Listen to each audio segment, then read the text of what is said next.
సామెతల గ్రంథం 11వ అధ్యాయములో 2వ మాటను చదువుకుందామా?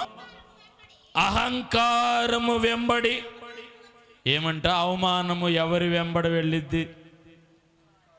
అవమానము ఎవరికి పడితే వాళ్ళకు రాదు. అవమానం ప్రియులారా ఎవరిని పడితే వాళ్ళని తోసేది, పడేది. ఈ అవమానము ఎవరి వెంట వెళ్ళిద్దంట? అందరు చెప్పాలి. ఎవరి వెంట వెళ్ళిద్దంట? ఎవరిని అవమానం పట్టుకుంటుంది? అవమానము ఎవరినంట? అహంకారముతో ఎవరైతే ఉంటారో, సంఘాల్లో కానీ, కుటుంబాల్లో కానీ, భక్తి జీవితంలో కానీ, బాగా వినాలి ప్రియులారా. కొన్ని హెచ్చరికలు, కొన్ని నేర్చుకుందాం, కొన్ని సరి చేసుకుందాం. దేవుడు ఎలాంటి ఘనతనిస్తాడో, ఈ నెల ఎలా ఘనపరుస్తాడో మనం వాక్యాన్ని చూడబోతూ ఉన్నాం. బైబిల్లో ధ్యానిస్తున్న అహంకారుల వెంబడి ఏమి వెళ్తుందంటే అవమానం వెళ్తుంది. 2వ భాగం కూడా చదువుమా. వినయము గల వారి యొద్ద, ఏమండి? వినయము గల వారి యొద్ద జ్ఞానమున్నది. స్తోత్ర. అంటే అహంకారం. ఎవరైతే అహంకారముతో ఉంటారో వారు ఒకరోజు ఏమవుతారు? కొంతమంది పిలిస్తే వచ్చేసింది అహంకారాన్ని. ఇంకొక భాషలో, ఇంకొక స్పెల్లింగ్లో చెప్పాలంటే గర్వము. ఇంకొక మాట కూడా ఏదైనా చెప్పొచ్చా అమ్మ? పొగరు. అబ్బో, పొగరు. మంచి మంచి తెలుగు పదాలు వచ్చేస్తా ఉన్నాయి మనోళ్ళకి. గర్వం, అహంకారం, పొగరు. ఎంత పొగరయ్యా ఆమెకి, ఎంత పొగరు అతనికి, ఏమండి? అయితే ఈ అవమానము అందరికి కలగదు. దీన మనస్సు కలిగిన వాళ్ళకి కలగదు. తగ్గింపు కలిగిన వాళ్ళకి కలగదు. బైబిల్లో వాక్యములు చూస్తున్నాం కదా, అహంకారముతో ఎవరైతే ఉంటారో వారికి తప్పకుండా అవమానము. ప్రియులారా, వాళ్ళకి మరణమే. ఓ అడవిలో పెద్ద సింహం ఉందంట.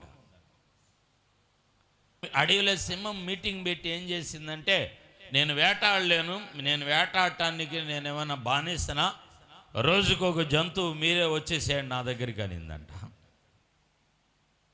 తనకు బలం ఉందని గర్వమేగా, తన రాజునని పొగరేగా. ఆ మాట కూడా వాడదాం, పొగరేగా.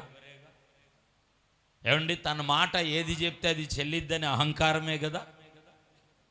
అప్పుడు పాపం కుందేలని, నెమలని, పక్షులని, ఇలాంటి జంతువులన్నీ ఏం చేసినాయంటే రోజుకొకటి ఆకుతైపోతా ఉందంట.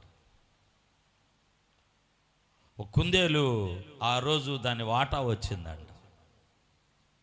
అది వస్తుందంట ఆహారం అవటానికి. కొద్దిగా తెలివిగా ఏం చేసిందంటే దీని అహంకారాన్ని, గర్వాన్ని అణచాలనుకొని అది లేటుగా వచ్చిందంట. ఇంత ఆకలితో ఉంటే ఇంత లేటుగా వస్తావా నా దగ్గరికి అని ఆ కుందేలను పట్టుకొని కొట్టి చంపబోతుంటే అప్పుడు అనిందంట, సింహం రాజా, నేను ఆలస్యంగా రావటానికి కారణం ఏంటంటే ఇంకొక సింహపు రాజు ఉన్నాడు. ఆ సింహపు రాజు నన్ను పట్టుకొని, ఏమండి, నన్ను తినబోయాడు. నేను మా రాజుకి ఆహారం అవ్వాలని చెప్పేసి నేను మీ దగ్గరికి వచ్చానని చెప్పిందంట. అడవిలో నేను రాజుగా ఉంటే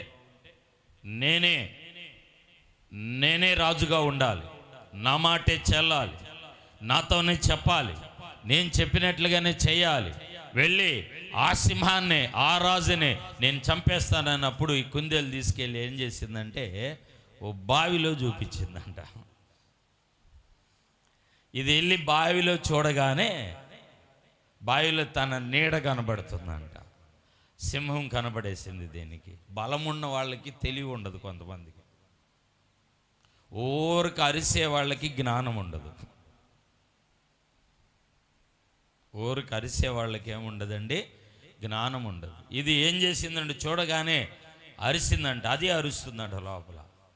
ఇది కాలెత్తిందంట లోపల నుంచి, ఆ బావిలో నుండి. అది కూడా ఏం చేసిందంటండి, నీడ కాలెత్తిందంట.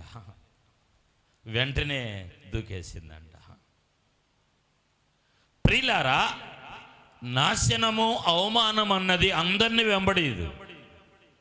ఎవరైతే గర్వంతో ఉంటారో, ఎవరైతే అతిశయంగా ఉంటారో. ప్రేమ కలిగిన మా తండ్రి, మహిమా స్వరూపుడా, ఈ ఉదయకాలమున చక్కగా మీరు సంతోషమిస్తారు, హృదయంలో ప్రభువా ఘనకార్యాలు మా కుటుంబాల్లో చేసి మీరు ఆనందమును సంతోషాన్ని కలుగు చేస్తానన్నారు. నీ ప్రజలను మీరు దీవించి ఆశీర్వది, నీ ప్రియబిడ్డలను మీరు దీవించి బలపరచండి ప్రభువా. ఈ ఉదయకాలపు సందేశం ప్రభువా కుటుంబాలకు, బిడ్డలకు దీవెనకరంగా, మేలుకరంగా, ఆశీర్వాదకరంగా కొనసాగి మీ నామానికి మీరు మహిమ తెచ్చుకోమని ప్రార్థిస్తున్నాను తండ్రి. మీకు వందనాలు, మీకు స్తోత్రాలు ప్రభువా. కూడిన సంఘాన్ని, ప్రియబిడ్డలను దీవించి ఆశీర్వది బలపరచండి తండ్రి. మీకు వందనాలు.